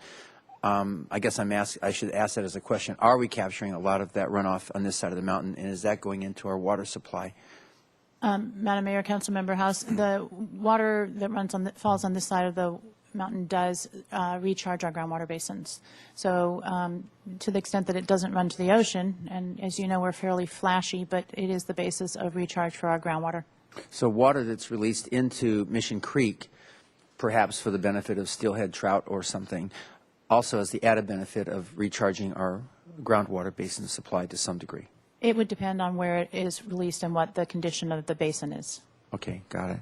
So I wasn't going to ask this, but I'll just pick up on this, and I have another question. But so what is the practice then in terms of the way that we deal with water on this side and vis-a-vis the creeks and the trout? I might as well just hear about it right now. I mean, did our policy change? Have our practices changed? And what does it look like for Madam the Mayor, Councilmember House, we are trying to the primary objective of the water supply is to provide water for the residents and businesses of Santa Barbara. There had been a historic request from Fish and Game to allow them to make releases to the creek, and they had done it for a period of time. They lost the staff that was doing that, and as it turns out, he was doing it without the direction or even the blessing of his staff, his agency. The Endangered Species Act is like the Clean Water Act. It's a strict liability act, and there is it's a very complicated decision, and we are aware that there's a possibility of introducing in species into the creek if releases are made, and there are a lot of other issues. It's not there's compliance with the Endangered Species Act is very complicated, and so not being sure how releases to Mission Creek would comply with the Endangered Species Act and not having a clear requirement to do so, we did not make releases in order to make sure that we were not incurring liability for the city. Got it. So it sounds like that for you to feel comfortable doing something like that in the future, perhaps that kind of getting together the different agencies and interested parties here, I mean, to really make sure that you feel comfortable that these different, like for instance, if we're bringing water from Kachuma somehow or even Gibraltar and putting it into our creek on this side, perhaps that's bringing quagga mussels or something over here. I mean, but we need to be careful about that kind of thing. Is that sort of Yeah, part of hopefully where no you're going? quagga mussels. Those are really very detrimental to water supplies. But anything that adversely affects the species is a problem. It's a complicated issue, and it's I don't know that I have all the answers that you would need today. Sure, I'm not even asking for them. I think what I'm hearing is we need a forum for that discussion, and it would be appropriate perhaps for us to initiate it. And it's also, as I understood, the steelhead trout issue, the biggest part of it has been, at least on the other side, below Kachuma, and the releases from there, and we're looking at a 6-year drought scenario possibly. And of course, that begs a lot of those questions as to how much gets reserved for the habitat as well. So I don't know that today's the day to take up all of that, but I think we should create an opportunity. My question about Gibraltar, though, we're losing capacity there. It's become a silt dam or a debris basin more than it is a real storage facility. And we've talked before about the immense difficulties, engineering difficulties of retaining that as a storage facility. So this pass-through approach is the one that you've been advocating? Madam Mayor, Councilmember House, yes, that's what we're doing. I think at least for the foreseeable future, that is the most cost-effective way to preserving the city's water rights without having to do a capital project at Gibraltar. I don't want to underestimate the importance of Gibraltar as a water supply. It is really an important water supply to us, and we need to continue to think about how we manage that water supply and what we do long term. I believe that the pass-through agreement on short term holds the city pretty much whole. That was the intent of it. It has been signed by all the parties on the river. What's holding us up at this time is that we need permission to store the water in Kachuma, and we're working with the Bureau to make sure that we get that permission properly. Does it require raising the Kachuma at all? It does not. It uses excess capacity in Kachuma. So to the extent there's no room in Kachuma, we can't store water there. When Kachuma is completely full and Gibraltar is completely full, it's when we're least worried about that kind of thing. We're most worried years like this when we want to be able to continue to preserve water and carry it forward. All right, very good. And just like what happened with Jameson and with Mono Debris Dam and all that, they're filled up completely, pretty much, not with water, but I mean with debris. Jameson still has, actually, Jameson's about the same size now as, Gibraltar is about the same size as Jameson at this point in time. But Mono Debris Dam and Upper Caliente Debris Dam are almost completely full and do not serve as effective debris diversion any longer. Very last thing, and thank you, Madam Mayor, for allowing me here. One of the issues that I get to see as a member of the Beacon Board for the Beach Erosion and Nourishment Clean Oceans, we're concerned about silt not making it down to the ocean, and that's a real issue. To the degree that it gets stored behind a dam somewhere further up the stream, it really is a detriment to re-nourishing the beaches along the way. And to what degree do you participate in any way in any of that conversation? I don't know that you do, but I'm just curious. Are you engaged in that with that agency or with others about? Madam Mayor and Councilmember House, I have not had an opportunity to engage with Beacon. I would love to. I think that restoring the natural movement of silt has so many opportunities, and not just for water supply. And I think that it is one of the things, it's part of our long-term supply plan to look at siltation issues, and we are trying to work towards it. I think surprisingly, silt management is not being done on the West Coast, and I keep trying to find some traction to move that forward. It's a huge issue in that we really would need to recreate natural silt movement, and that it's hard for people to recreate natural systems, but I think that doing so would have huge benefits to downstream water storage, downstream habitat, and beach replenishment. So I'm very interested in working on that, regardless of whether it's with Kachuma or Gibraltar. I think it's a very important thing to do. Well, I'll follow up with you on that, and especially, and we'll talk with Brian Brennan and those in Beacon so we can get you on the agenda. We really need to have that conversation. Thank you. Mr. White? Thank you, Madam Mayor. In your mention of releases of water into Mission Creek, once upon a time, there were releases that were done to replenish the groundwater basin. Is that still a feasible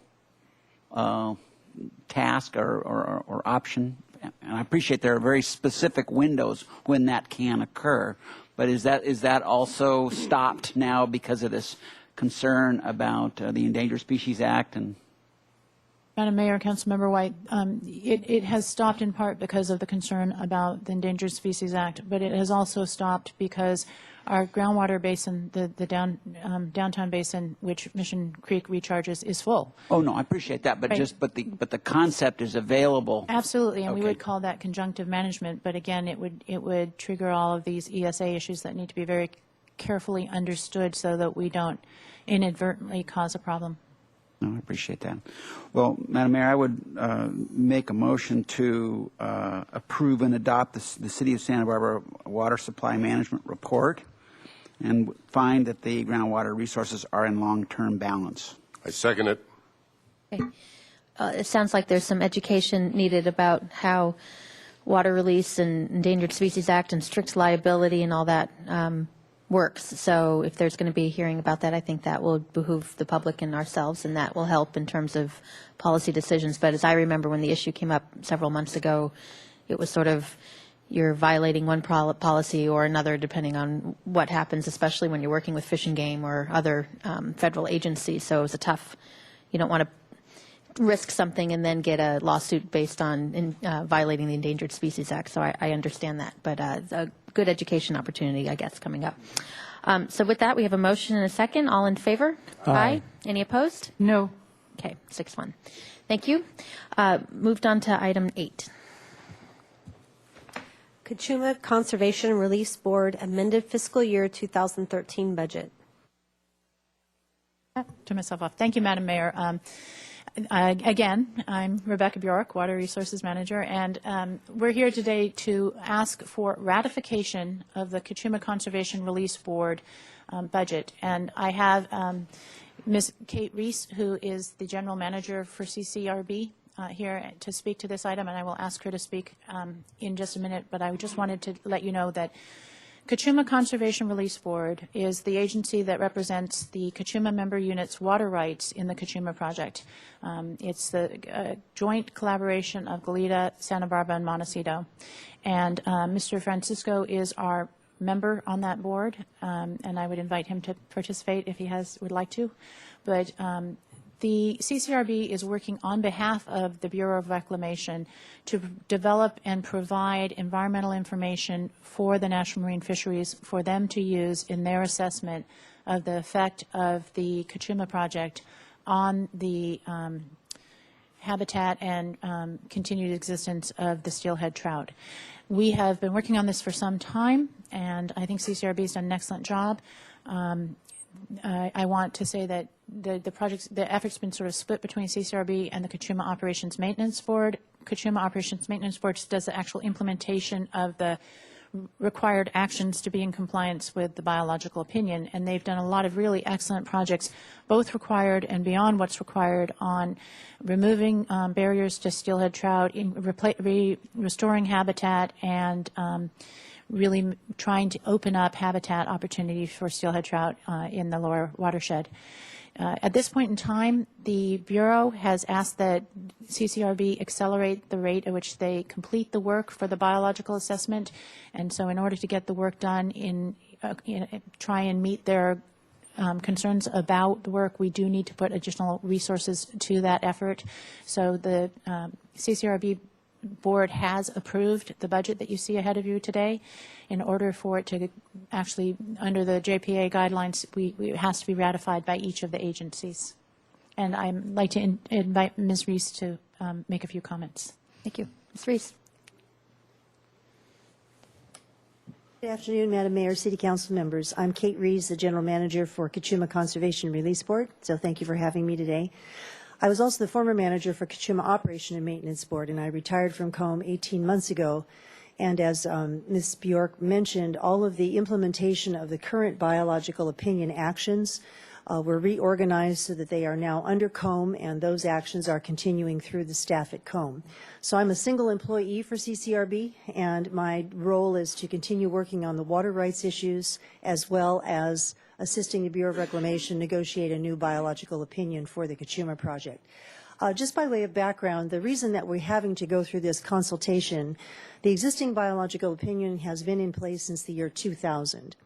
And in that biological opinion, there were a couple of triggers that if certain things did not occur by a certain date, that the Bureau of Reclamation would have to reinitiate consultation with the National Marine Fisheries Service. One of those triggers was if we did not complete a number of tributary impediment barriers to steelhead in the lower river on some of the tributaries. There were 11 of those. By 2005, then the biological opinion consultation would have to be reopened. And another one had to do with if take was exceeded, which indicates if you are handling steelhead or rainbow trout, which is the same species, and so they're all protected in the lower river, handling them or snorkel surveys or catching them or mortality, that if the take was exceeded, that too would trigger a reconsultation. There have been no mortalities per se by our fish program, but we did not complete some of the tributary projects on Kyoto Creek by 2005, and take, frankly, has been exceeded almost every year since the biological opinion went into existence, because there's a trapping program to assess how many fish are in the system, and as the numbers of fish increased, more and more fish ended up in the traps, which by its nature exceeded the number that was allowed. So by doing good work, unfortunately, it's one of those catch-22 situations. So the consultation then was reinitiated in 2005 by a letter from Reclamation to NMFS. We then tried to work with NMFS, Fish and Game, the Bureau of Reclamation for quite a long period of time to try to come to agreement on how to modify operations that everybody could live with, sort of rather than have to go through a formal consultation. We worked on that for a year and a half, and those talks were not successful.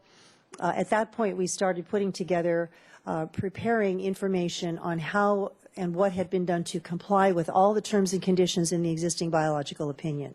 That took, again, about 18 months. And we have a binder that's about this big, which we call the compliance binder, which we provided to the Bureau and to NMFS so that they could see all the work that had been accomplished per the terms of the biological opinion. So all of that took some time to complete.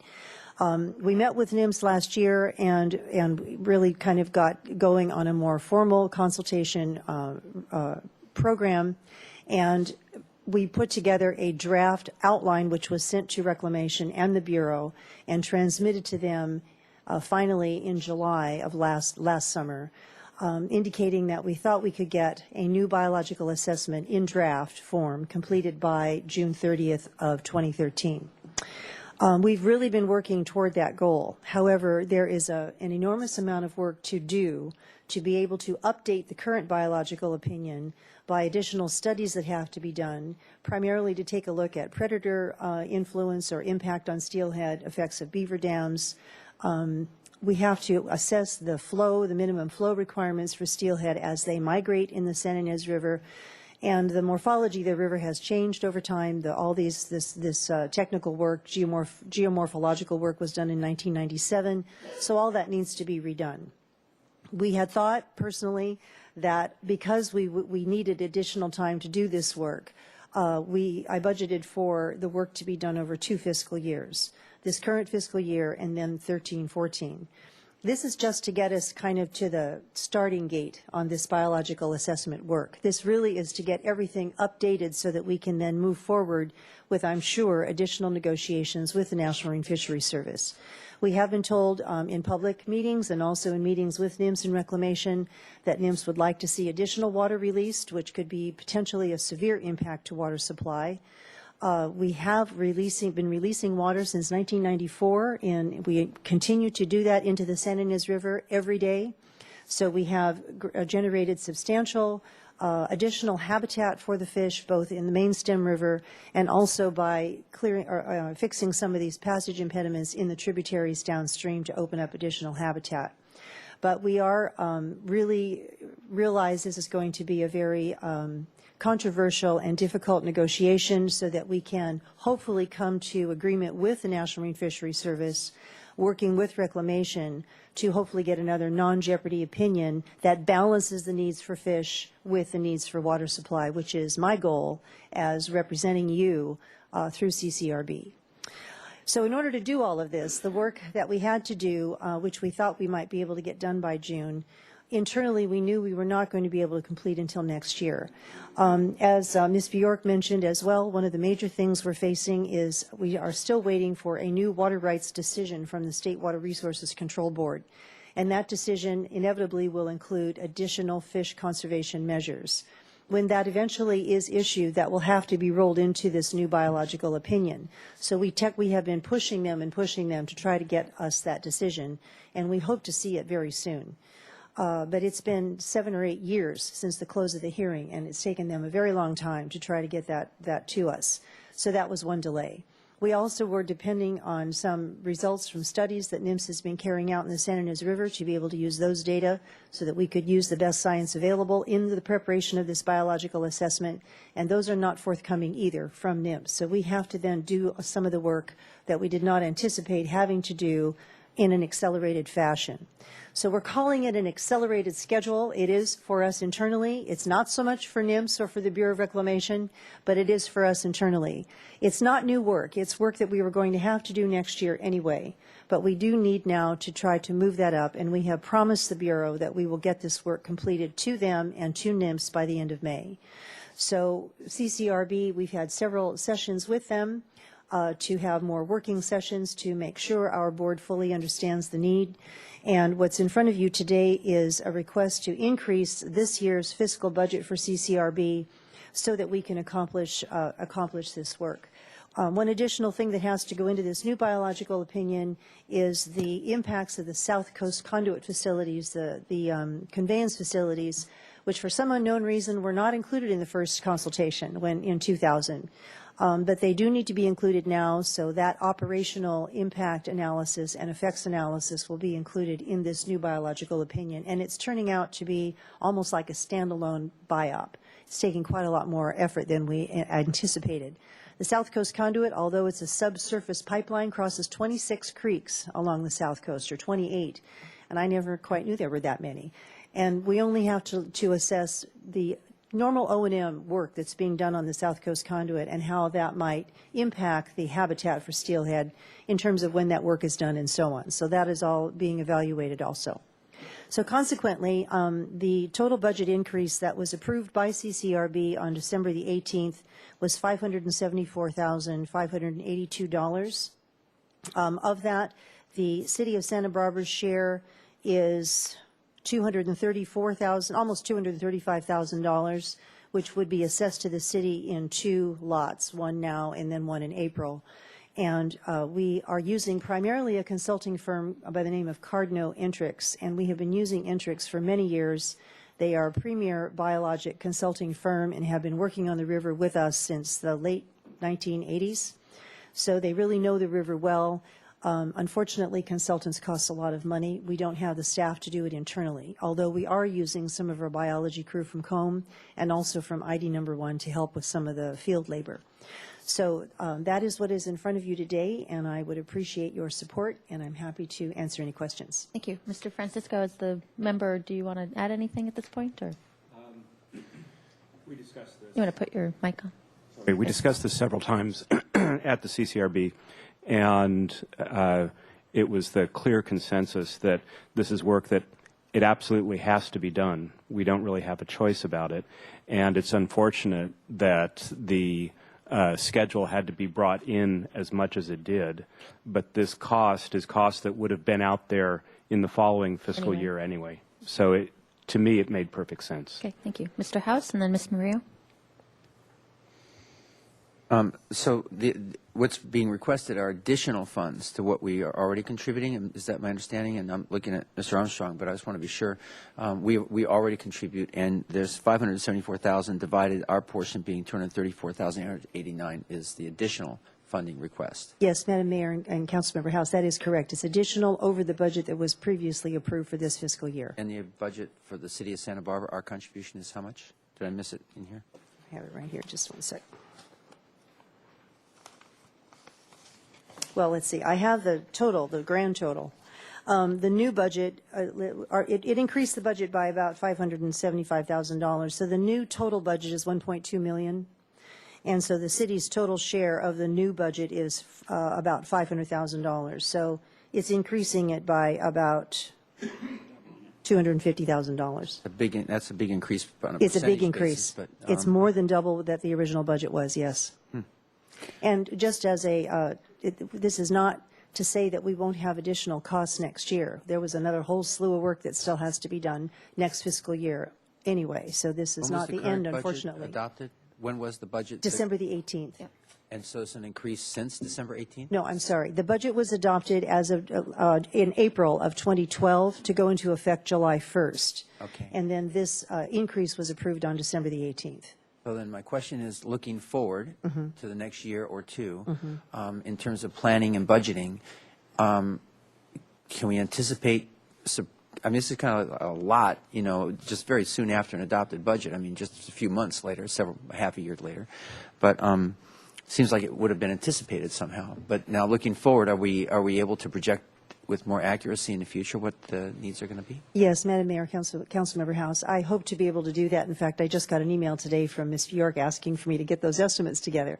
But the primary reason for this had to do with the timing of the studies. I did not anticipate that this work was going to need to be done by the end of this fiscal year.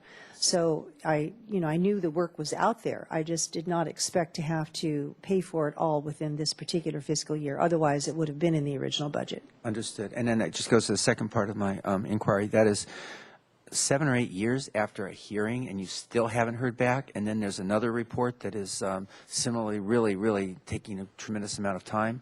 I mean, at what point do you feel like you're just being stiff-armed or something? I mean, really, where does it come up to, I need some respect here, right?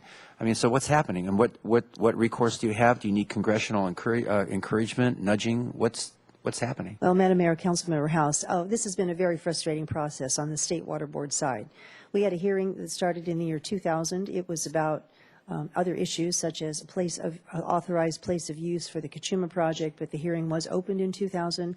The substantive part of the hearing was in 2003 for the board to consider alternatives to the historic operations of the Kachuma project. Historically, it was for people and agriculture.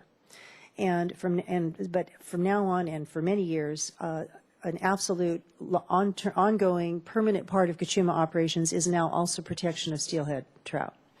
So there needed to be a new alternatives considered that water and the operations of the project included protection of steelhead. And so there have been, the first draft EIR was done in the year 2000, in 1999. There was a revised or a second draft EIR done in 2003. There was a second draft EIR done in 2007. There was a revised draft EIR done, I think, in around 2010, and the final EIR finally made it to the State Water Board in December of 2011. They finally had a hearing at the end of March 2012 on that final EIR, and the hearing officer accepted the EIR into the administrative record and finally closed the administrative record. It has just taken, quite honestly, it has been very frustrating, the dysfunctionality of the State Water Board over this particular item, although I realize they have a huge amount of work and they're very short-staffed, and so it has just taken them a very long time. But it has been very frustrating for all of us, and of course, the longer it goes on, the more money it costs all of the member units to continue that process, tracking it all of the time. We have some very fine attorneys. CCRB's attorney is Downey Brand, Kevin O'Brien at Downey Brand in Sacramento. He regularly checks in with both board members, if possible, and also with staff to find out where are they on this process. At the close of the hearing, they told us they would have a draft water rights decision within 5 or 6 months. That put it at last October or so, and of course, we still haven't seen that. So we're really expecting that we know they are really working on it, and we expect to see a a draft water rights decision within the next couple of months, I would say. At some point, the research gets old. It the does. data gets old. That's correct. So I guess my question, I just want to really press it home. Where does the pressure need to be applied? Well, right now, You're sitting in a front row seat. Mhm. What could a council like ours do, or what could your congressional representatives do, or your statewide representatives do? Where is the pressure going to make a difference to get them to do their work in a timely fashion? well, I think they have finally completed all the work, and they are working on writing the draft decision. And we have been in touch with our legislative representatives in Sacramento. They have helped us do so. We have talked to the executive director of the State Water Board. We talked to the head of their legal division. We've been in touch with the hearing officers. So I think that we've done everything we can to push. But I truly believe we should see a draft decision very shortly. So at this point, I think we're as good as we're going to get with trying to get this decision out. They are working on it. Thank you. Ms. Murillo? Thank you, Madam Mayor. Thank you, Ms. Reese, for your information. But I have a question about timing, because your original proposal was to file your biological assessment by end of June, and now your deadline is the end of May, and that doesn't seem to me like months of acceleration. That's only 30 days. Right. What's your response, please? Madam Mayor, Councilmember Murillo, you're right. And the date that we gave the Bureau of Reclamation was June 30th, and that was the date that was given to the National Marine Fisheries Service. Internally, as I mentioned, because we felt there would be delays, and also because we felt we would have this water rights order, and that was not materializing. And then we knew that by the time the final EIR was published, that was going to be additional time for the hearing. I knew internally for budgeting purposes that we were not going to get it done by the 30th of June. So therefore, internally, our schedule has been accelerated. But as far as the Bureau of Reclamation is concerned, it's a month. It really is not that short of a window. But it had to do primarily with the funding, because we have to have the funding to pay the consultants to complete the work. So internally, our schedule is what got moved up. I did some research on the correspondence between Reclamation and NMFS, the National Marine Fisheries Service, and it references the NMFS tells Reclamation, who you're working with, right, that they don't want to give you an extension because it's been nearly 6 years. Nearly 6 years has elapsed since the requirement to reinitiate consultation was first acknowledged. So when you were talking to Councilmember House about EIR after EIR. Was that the reason for the delay? I'm wondering if there was a delay on your end. No, Councilmember Murillo, there's two processes involved. On the state side, it's the State Water Resources Control Board, and that has to do with the completion of a hearing for a new water rights order on the operation of Kachuma. So that's the long delay. On the federal side, that's the National Marine Fisheries Service, whose charge is to carry out the Endangered Species Act. And so Section 7 consultation is between the Bureau of Reclamation and NMFS. And so on that side, too, that has also been delayed. I don't believe that it has been our fault necessarily because of those delays. We work with the Bureau of Reclamation, and we also have to, however, pay for absolutely everything. The Bureau does not put one penny toward anything. So it all has to be paid from the member units' budgets, and we are always under very tight budgetary constraints. When everything was, with the existing program of work under the biological opinion, that work is proceeding and being implemented. But every single thing we do there, outside of staff salaries, which are obviously budgeted for, any of these projects, which cost almost $1 million apiece to do one of these fish fixes out on the river, that all has to come from grant money. And that grant application process takes at least 2 years to find out if you get the money or not. And then you have to put it out for, contractual bid, and then you've got to build the thing. So we're talking 3 to 4 years just to get one project in the ground. The other big problem that we had with not completing some of this work was the fact that almost all of this work is on private property. And we have to have permission from the landowners before we can go in there and do anything. And we did not have permission from many of the landowners. There has been some change in property. We have convinced landowners, or we have some very persuasive staff who have been able to convince some of the landowners to assist us in our efforts. And so that has been a huge delay relative to trying to just get that work done, and the funding. So money has played a large factor in us not being able to get some of those projects done. However, even as those projects move along and this consultation was reinitiated, as I mentioned a little earlier, we attempted, at the request of the National Marine Fisheries Service with a former manager, to try to sit down and have a discussion to see if we could come together as a group, those represented through all these processes, independent of the regulatory process, to see if we could come to agreement on what needed to be done. And unfortunately, we could not reach agreement. But it just, there again, that was another 18 months, sort of lost, if you will. But a lot of the work that was done and the relationships built during that process, I think, are helpful to try to get us through this one. I wish it could go faster, but unfortunately there have just been delays that, quite honestly, I feel have been beyond our control and also the Bureau's control. Very good. Thank you. I have comments. I'm not sure if this is the time. So thank you, Ms. Reese. You're welcome. Again. Thank you. Well, again, just like the Mission Tunnel situation, this is complicated and it involves a lot of regulatory agencies, and I think a public hearing would be useful to people. And you ask anyone on the street, do you know what CCRB is? And they wouldn't know. And the city of Santa Barbara is a little more high profile, I think, than the Goleta Water District or the Montecito Water District. These special agencies function sometimes in the big mysterious, world of mysterious special districts. So I realize if for someone like myself who really wants to see a balance of fish restoration and water supply, for agriculture and for people and recreation, and maybe just to flow down to the ocean, that I have my work cut out for me, because I could see that there's a lot of players involved in this situation. It would be great if the city of Santa Barbara took the lead to put on, again, Madam Mayor, what you called an educational function, so that people would understand where their water comes from and what happens when we make decisions. We make a decision and it impacts other water users and the environment.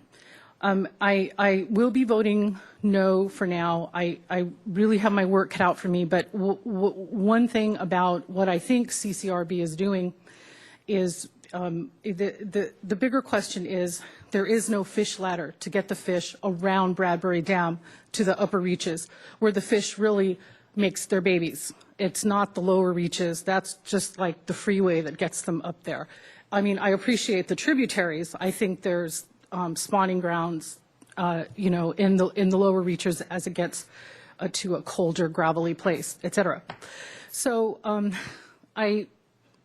of course, I care about water supply. I'm just, for myself, balancing what my goals are in public service. Like I say, I have my work cut out for me, but I think I'll be voting definitely no on the budget increase. Well, I would suggest, I know this budget comes to us around April, or for the following fiscal year. We have to, or what's the timeline for, or is it June? Madam Mayor, we generally bring it to you after it's been adopted by CCRB, so usually not until June or so. I thought there were a couple of times when we've had a preliminary review of the budget before it went to Actually, that's CCRB. correct. We've done that before, I think, when Councilmember Williams was the member. And for this particular reason, in order for the council to get an idea of what we're approving as opposed to after the fact. Right. So it might be more efficient to somehow combine what it is that we do with this budget as as an informational piece along with the proposed budget, so that way we can give our liaison, or I guess our director, Mr. Francisco, direction. That's what we've done. I know we've done that before. So that might be something to consider. We can talk more detail after the meeting. As I understand what's being requested of today is an increase in appropriations to CCRB in order to do work that relates to fish restoration and other and the bigger projects. So to me, voting, it would seem appropriate if you want to keep the projects moving forward related to fish restoration, you want to vote yes on this. So that's how I understand what's being asked of us. Voting no on this would mean further delay of something that I think we want. So I'll just put that out there as part of as how I am understanding and why I'm going to vote in support of this item. We don't have a motion yet. Mr. House? Well, I'll be glad to provide that. And I think that for me, the most important thing is that these technical studies to support the protection of endangered steelhead trout downstream of Kachuma are incredibly important, and even as difficult as this process has been, as long as it has been, I feel we really need to move forward with this. I also still am looking for staff or someone to really offer us a chance in the city, as a city council, to know where we can apply, not just through you, Ms. Reese, but directly to those who are for one reason or another, not putting this on the front burner. It's critically important, and it costs us money, and it costs the steelhead themselves. It's just not right to see this go on and on. So anyway, I move that we ratify the amended fiscal year budget and that we appropriate the $234,889 for I second. Mr. Hotchkiss, did you have a comment? I second this motion. Okay, your light was on, though. Did you want to say something else? No. Okay. Okay, we have a motion and a second. All in favor? Aye. Aye. Any opposed? Opposed. Okay, 6-1. Thank you. And any council member committee assignment reports? Mr. White. Thank you, Madam Mayor. I attended the monthly meeting of the Neighborhood Advisory Council last Wednesday, and the council is grappling with a questionnaire to distribute and to process with various neighborhoods in order to get a stronger feel for what are the hottest button issues that the council would work on. So that's their work. And then also I attended the Courthouse Legacy Foundation meeting yesterday, and the work on the mural room is coming along. The work itself isn't coming along, but the scoping of the problem is in full sway. That's the project for this year. As you may recall, the foundation has worked on restoring the clock. The Seth Thomas, the legendary Seth Thomas clock, was 1 year's project, and then the Spirit of the Ocean fountain last year. and now this year's is the mural room. And it's kind of the same scale as the Spirit of the Ocean. It's between $500,000 and $1 million project. And the courthouse, as you well know, is the most popular tourist destination in the city of Santa Barbara. So although it's a county facility, it is vital to our interests. Thank you. Mr. Hotchkiss? Thank you, Madam Mayor. I attended the graduation of the largest citizen police academy ever, all in Spanish, which mine's not great, but I understood everything, had a great time. People were so excited. I got to tell you, usually you go to these events and they say, we'd like to introduce the elected officials. I was the only one there, so I said in Spanish, like to introduce the elected officials. And they burst into applause. I thought, my God, this is great. They are so appreciative. They like me. They really like me. People came up afterwards and shook my hand, and I got to help give out all the certificates. Everybody, and it wasn't, you think maybe young people, old people. What a mix. I mean, from grandmas to practically little kids. And one young girl flew from San Francisco here just to attend that, to get her certificate. So, and the chief said, this is great that people are so now involved, and they were. There was a guy that was 83 years old that KUIT interviewed, and he said, before I would see something, I didn't know what to do. Now I know what to do. I really think this is wonderful what's happening here. So terrific involvement and great food afterwards, too, I have to tell you. Thanks. Thank you. Ms. Murillo. Thank you very much. I attended the last Milpas Action Task Force meeting, and I promise I am trying to represent everybody at those meetings, or support everyone, rather. They agreed on a goal statement, which is a big deal, and meeting protocols. So good things are in store for the MATIF this year, I predict. I went to the last MTD meeting, our bus agency, and unfortunately they're looking at raising the rates on city college students. There's just such a high demand, and so the board is looking into that. And then, we never, because we were on holiday, I just never got to thank Rick Feldman for Kids Day. I'm not sure we mentioned that in public up here, but what a great event, and it felt so good to be there and to be part of just the generous spirit and helping people who were down on their luck. And some of them were really down on their luck, and some of them were low-income folks who they take their kids there for eyeglasses. And as someone who has worn eyeglasses since the 8th grade, so important, and I just a little kiss to Rick Feldman. Thanks. Mr. House. I'll give him a hug. But he's really, really generous, just really remarkable. I just want to report as the representative as one of the government representatives to the Community Action Commission. We had our first meeting for the year the other day, and we approved a $25 million budget.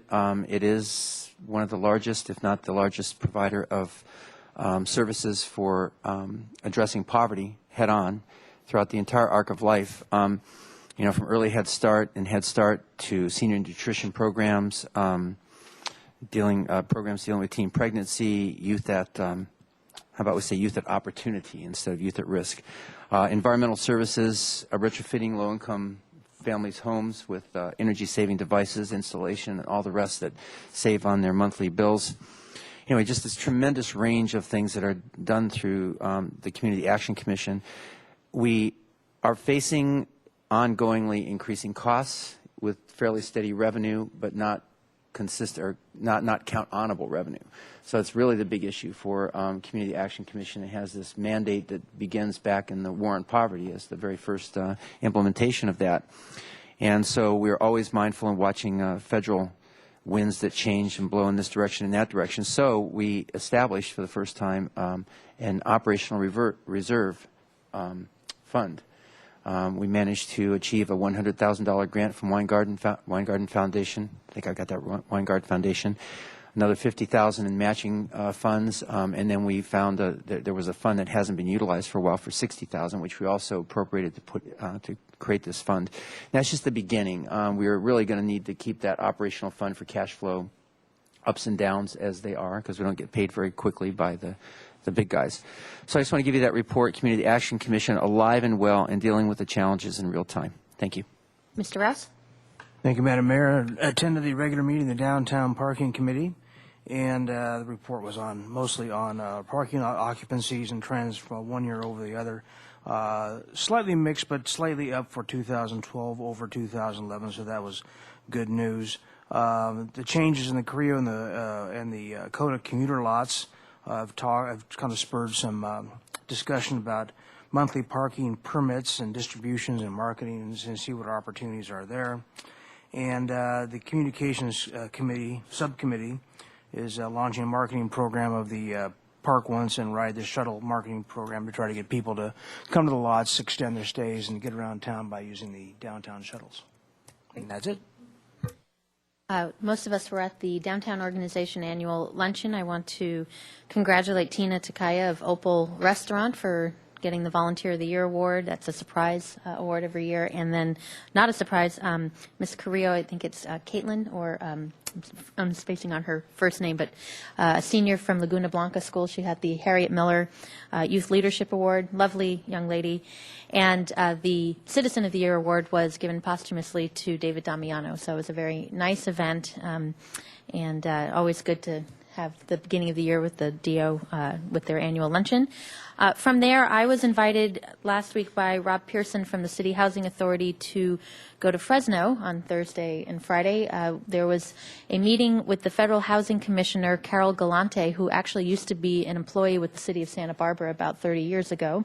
She's now confirmed by the Senate. She's the administration's Federal Housing Commissioner, and they're rolling out HUD. The Housing Urban Development has a new financing mechanism called RAD, the Rental Assistance Development.